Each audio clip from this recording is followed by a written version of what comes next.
ladies and gentlemen, welcome back to this session before lunch.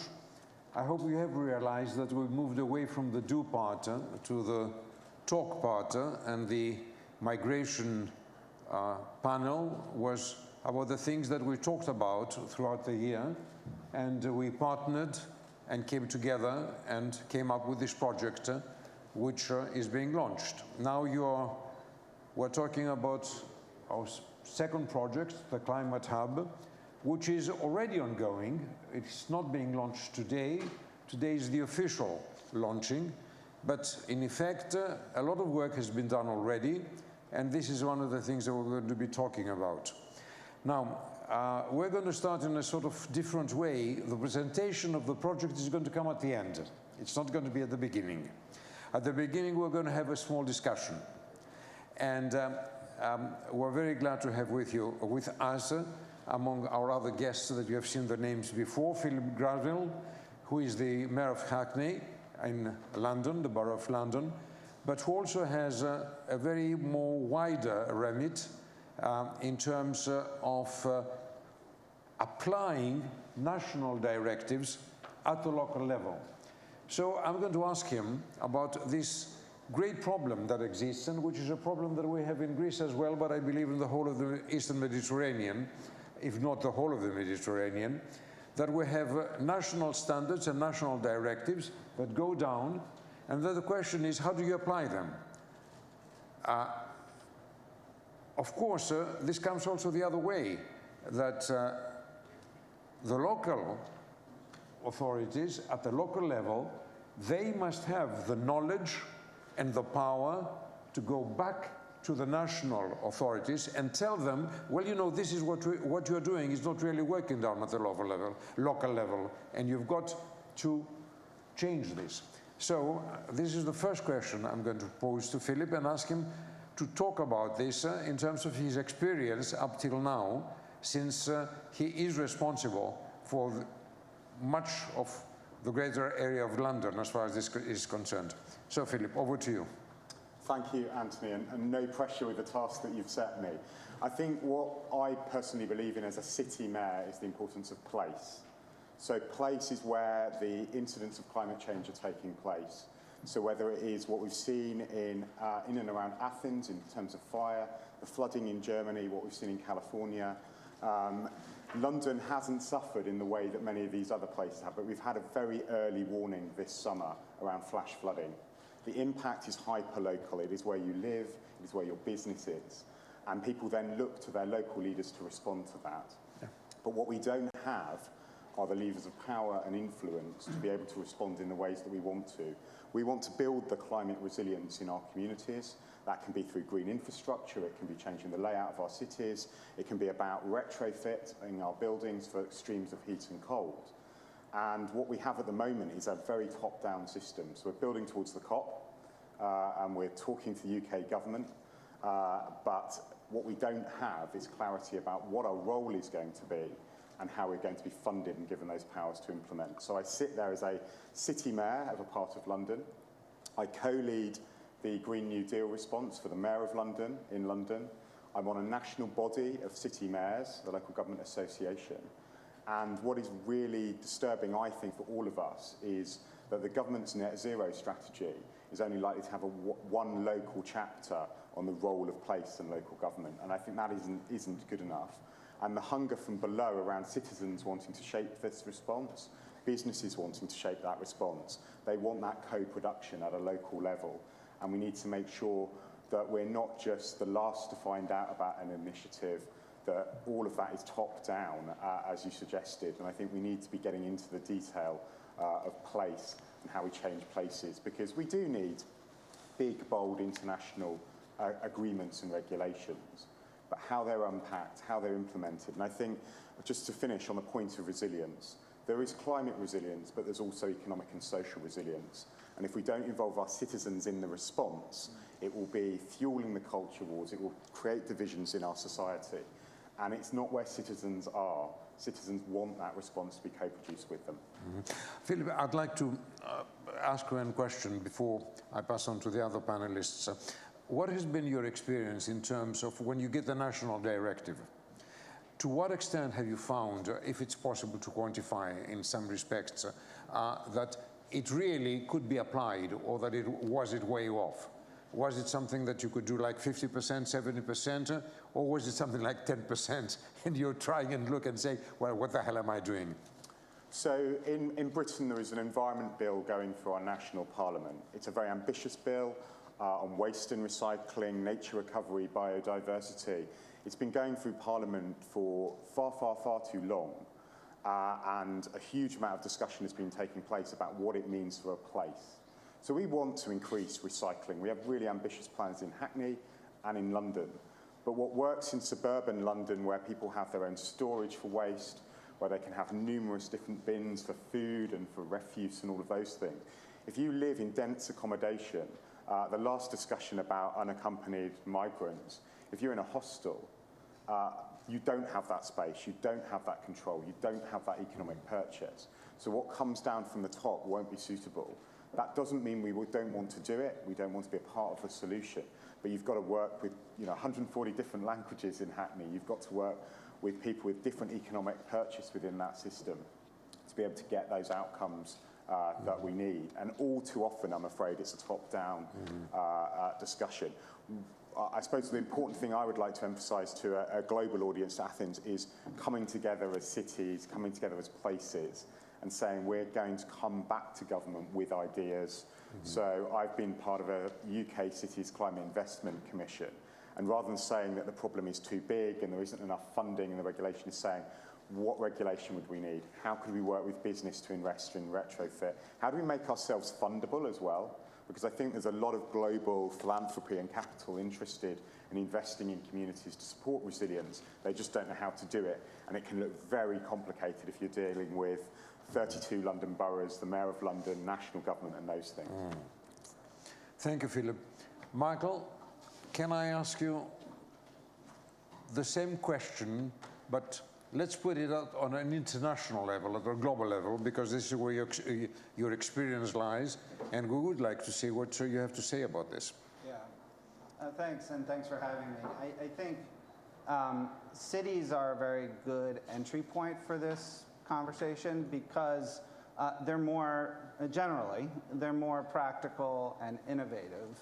At the city level, there's not really a right-wing solution or a left-wing solution. City managers and mayors, and I see Giorgio Caminas here, the former active mayor of Athens, they want to do things for their citizens. They are responsible for getting stuff done on the ground, and so I think that's a really powerful entry point for a kind of common exchange of information, best practice, and so on. So I think that's one thing that's really good. I really resonated with what Achilles said at the opening about Greece being the north of the global south and the south of the global north. And insofar as cities learn from each other, and they learn from each other in really interesting ways, but we often hear about always learning from the Londons and the New Yorks and the Singapores of the world. That doesn't relate to my city. And there's something very relatable about Greek cities. I think that's really, really powerful. The other thing I would say is that there's this amazing moment in terms in the climate space and in the urban space generally to learn. And I'm doing double duty this week. The Resilient Cities Catalyst, we're also hosting a forum, a virtual forum online with some cities in Middle America. It's Louisville, Kentucky, and Pittsburgh, Pennsylvania. And you know what they're talking about? They're talking about the transition from a coal and carbon-heavy economy, steel and coal, to a more sustainable economy. What does that mean in terms of jobs, equity, climate? And we learned from the experience of the UK, in particular the North, and how they are maybe 10 to 20 years ahead in their transition. We're talking about that now in the US, and we know that Greece is going to go through a similar transition, particularly in the north of Greece. And so, one important part of the climate discussion, as Philip just mentioned, is how we align climate equity and economic resilience in a way that makes this transition possible. So I think this is a very good time for that now. I'm going to be very ethnocentric here, and I'm going to ask you, all right, you are acquiring a lot of experience now with what's happening in Middle America, where of course you've had also a political shift. An area which was very heavily democratic has now really gone on the other side of the spectrum. Yeah. What would be your recommendation? What would be the number 1 or 2 problems that Greece should look out for when it comes to the transition that it's going to carry out, or it's already starting to carry out in the northern part of Greece, when it's going to be delignitized, let's say? Yeah. I think the one most important recommendation would be around intentionality. That when we start to develop projects and programs, that we're intentional about the benefits that we want to see. We spent last night with a group of project owners in the Pittsburgh area trying to enhance their projects for local jobs benefits, for local economic benefits, for equity benefits, for climate benefits. If we just let the market function as it will, those jobs may go to Texas, or they may go offshore. And those benefits aren't reaped by the local communities, and that's what's caused the schism that and the political transition that you just mentioned. So I think intentionality, we have the tools, it's not rocket science. We have the ways to design better projects that help us meet our climate and our equity goals, but we have to be intentional about it at the outset. Okay, now, obviously, we can't let the market do it, climate or anything else. We can't let business on itself to do it. We can't let the local communities do it. Now, in Greece, we are faced with a problem in which right now it's not very clear that we've got national standards. I think that we're still missing an overall law on the environment. And of course, the local authorities, I think, are very much behind. So I'm going to ask Maria Logotheti now to give her opinion of how we can best build the resilience at the local level in cooperation with the government and the market, because it's quite obvious, at least to my mind, and I hope I'm not sort of reaching conclusions that you disagree with, that all 3 parts have got to come together. There's no other way to do it. Otherwise, it creates a heck of a problem. So, Maria, over to you. Thank you. Well, that's the best introduction I could think of for the project that we're about to present. But let me start with some doom observations. It seems that there has been a study by Bath University, conducted by Bath University, on 10,000 young people from around the globe. 10 countries participated, and we have from Philippines to Brazil, UK, USA, etc. And 60% of them are terrified about their future. And 1 out of 2 believe that their future is going to be dramatically affected by climate change. 2 out of 3 believe that the globe's future will be doomed. So we have to do something. Of course, we are not here the experts that will suggest precise solutions, but we have to deal in another way. And I will come back to that in a second. Also, UN has warned us that finally we are going to have an increase of 2.7 degrees Celsius instead of a decrease, which is also very alarming. And of course, as we have presented in the video, it has been presented in the video, Mediterranean is a hotspot. So, is there a window of opportunity? I think there is.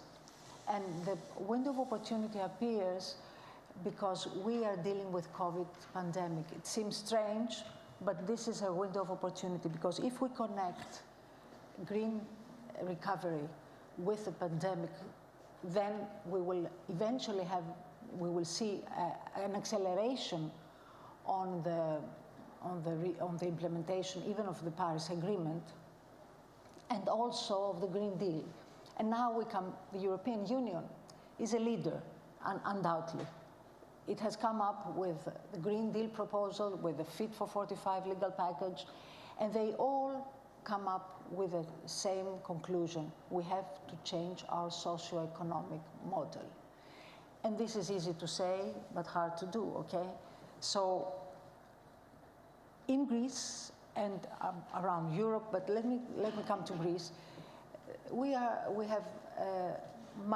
going to receive a lot of money because of the recovery fund and because of the budget of the European Union. Things have changed. I'm not going to talk about the European Union's evolutions now, but I think, and I'm sure, I mean, it comes up from our discussion that money is not what is needed. It's not enough. Top-down approaches, governmental degrees are not enough. There is a missing link, and I come to your point, because recovery and resilience are the two faces of the same coin. So the missing link here is the participation of the society. It came up from everybody's intervention. But the community should come up in a coordinated way. In order to be able to act and react, it has to be properly informed about the different choices, provided with the tools, connected. It has to be connected with all stakeholders have to connect and exchange, and of course, be part of the discussion from day one. Co-create the solutions, because we have here in Greece a tradition with processes and consultation processes which has reached their limits. We have to change, and at the end, this is how we're going to create responsible citizens, because this is what we need. We need citizens to be responsible, not only to react, but to know why they're doing it.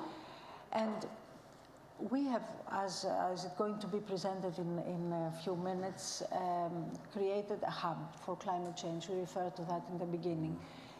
We have already started mapping and collecting information about the different key stakeholders and their initiatives. And our conclusions are very, preliminary findings have reinforced our idea that we are heading towards the right way.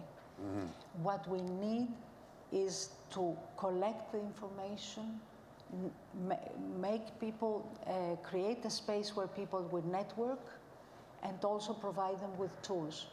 Money is there, hopefully, but we have to provide them with capacity building, and local level plays a primordial role in this aspect. But if I may come back to the young people, they should also be responsible. They should also be informed, and they should also be participating from day one. So we're really talking about a huge issue of education here, if I'm not mistaken, right? Because this is what it comes down to. You're going to give them the tools, but they've got to learn how to use them. True. And they must understand it as well. And it would appear to me that one of the things that is coming out of all the discussions we've had up till now is that it comes down to education. In the end, it is a question of education. It is a question of providing the right information. I think that this is the right opportunity at this moment to ask Konstantina Karidis to make a presentation of the project, and this way you will better see how the discussion comes together in what is going to be presented to you. All right, so let's see how we will try to bring some intentionality in our actions here in Greece and in Southeast Europe. So the program, it's a 2-year program. It's called Resilience and Recovery in Greece and Southeast Europe, Building a Hub for Climate Change. If I can have the next slide there. So we've heard already that this is a moment of crisis. And may I say, and I remind that crisis means judgment. Therefore, we don't know where we're going, but we need to act. We need to act. Therefore, there are 3 areas that answer the question, why this program and why now? We've heard them already. There is a need to revisit the urban and socioeconomic model through the lens of resilience in order to act in the holistic way. Indeed, there is a need for significant capacity building and gaps in delivering against the ambitious tasks that we have ahead of us. And last but not least, there is a lot of knowledge available. There is a huge scientific wealth that we have in our hands, but this is fragmented. It's not distributed enough, and it's not accessible enough. So 3 leading organizations, each of them leading in their own field, a think tank, a practitioner international organization on resilience, and of course the Democracy and Culture Foundation, an international convener, came together to try to provide an answer to these questions, starting from Greece and hoping to expand in other cities and countries in the world. Our target, in reality, are all the key sectors that have something to say, and they're already acting in the directions. Civil society organizations, of course the government, as we discussed, academia, and the private sector that we should never forget. We built a 4-axis approach to catalyze action in 4 areas. And in a way, now I'm summing up a bit in front of you what we've discussed. So we need to build knowledge. And when we say we need to build knowledge, we need to make it more accessible, because knowledge is there, but it's not necessarily accessible. Data is there, but the broader public or stakeholders very often, they cannot find them fast. So if we don't know what is the target that we have ahead of us, how are we going to act against it? Second is networking.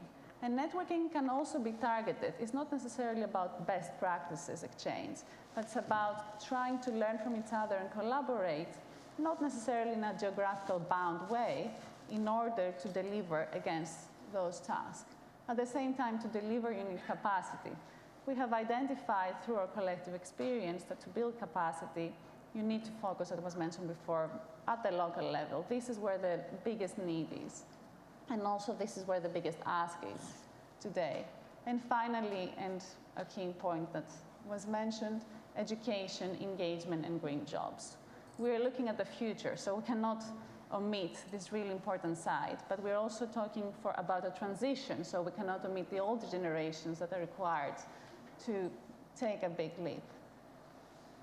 As Mrs. Logotheti mentioned before, we have already started the process. So this is a co-led process with key stakeholders. And also we're trying to build a bottom-up approach in practice. So as we're building the hub, we led a 5-month preparatory process through a mapping exercise that's ongoing, trying to understand who is acting in Greece against climate, what are the actions taken, and we will bring all that in one place. But we also went through an extensive interviewing process and a workshop, and we identified more or less the 3 elements that I mentioned before, elevated in different ways. Fragmented information, need for strategic action, and uneven delivery capacity are a few of those points.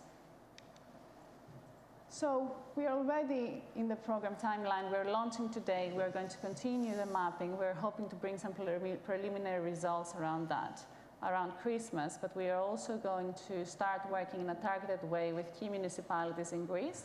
Why? Because as Michael Berkowitz said, this is the entry point. But as I said before, this is not necessarily geographically bound. We're also hoping to act in an intentional way to bring different actors together and make their actions more strategic. And of course, the hub is not going to finish in 2023.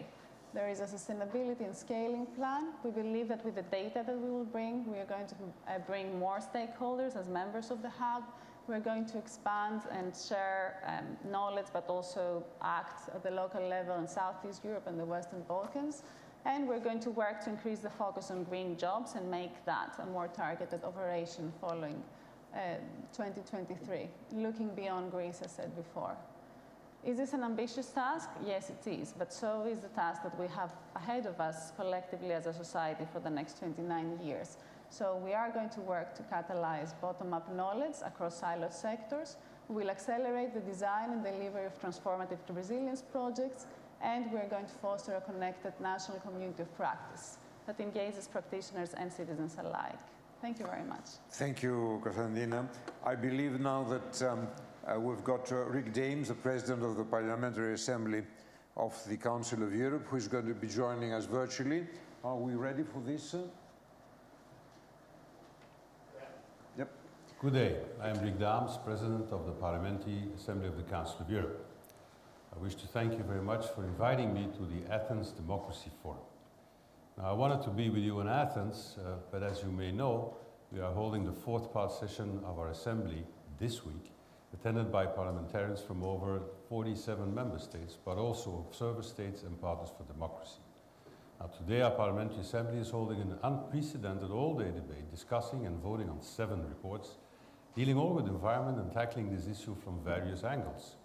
The importance of participatory democracy, climate crisis and the rule of law, anchoring the right to a healthy environment into fundamental human rights, addressing issues of criminal and civil liability, combating inequalities in the right to a safe, healthy and clean environment, climate and migration, research policies and environmental protection. One key demand is that the right to a safe, clean, healthy and sustainable environment is recognized as such by an additional protocol to the European Convention on Human Rights or other standard-setting activity.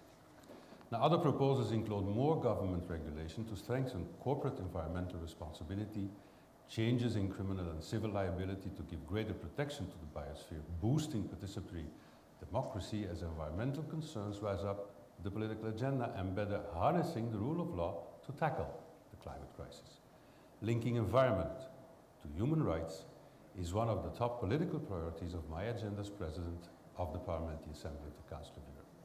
Now, this priority is rooted in the understanding that global developments, whether it is with regard to artificial intelligence or about challenges arising from global warming, they have accelerated the emergence of a new generation of human rights and the need for legal standards to address them. For me, the right to live in a healthy, clean, sustainable and safe environment is one of the most important things of this generation of rights. And I believe that it should be part of the universal corpus of fundamental human rights. Now, what we need is a paradigm shift, one that deals with the issue of environment as a matter of substantive human right, a matter of principle, and not just simply a matter of policy. Now, jointly agreed legal standards would create a uniform and solid foundation for the protection of the right to a healthy, clean, safe and sustainable environment for the benefit of all 840 million European citizens that we serve. In other words, if governments fail to protect their citizens from the impact of a degrading environment and climate change, they could take their case to national courts and all the way to the European Court of Human Rights to seek justice and legal remedies. I will give an additional political push to the governments and the parliaments of member states to take concrete action and develop green policies and legislation, thus contributing to the global efforts to address the environmental challenges. Agreed standards would also strengthen accountability for actions that potentially harm the environment. Now, the past decade has witnessed a steady progress of greening of human rights with environmental litigation. The European Court of Human Rights, for example, has adopted a progressive approach to interpret the Convention as a living instrument, adapting it to new challenges. However, environmental litigation is not a solution in the long term when it comes to protecting the right to the environment, to a clean, healthy and safe environment. We need to seize the political momentum that now has been created, build on what was clearly become or has clearly become an urgency, the need to act and act now to address climate change and environmental issues globally. Now, to do so, we need to have all the stakeholders on board. In this regard, we are working to build partnerships and join forces with our national, regional, international partners, notably the United Nations. Now, the high-level panel on environment and human rights that we are organizing this afternoon will hear from the United Nations Secretary General Antonio Guterres, the President of Hungary, the Speaker of the Italian Chamber of Deputies, the Portuguese Minister for Environment, our own Secretary General, the representative of the European Court of Human Rights, and a representative, most important, of the young activists working for real change to protect our environment. Ladies and gentlemen, a healthy environment is essential for all of us, but it must become a legally enforceable right if we are to make progress and the damage to our planet maybe becomes reversible and not irreversible. As I said in my opening speech of the autumn session on last Monday, we have to do what the whole Council of Europe is supposed to do, namely set standards in a multilateral way to the benefit of all of the citizens in our 47 member states and even beyond by being an example. And if you ask me the question to lead or not to lead on the issue, I definitely say we should lead on this issue. Well, ladies and gentlemen, thank you very much. Our panelists, thank you very much. May I ask you now to proceed at speed towards our lunch. Thank you.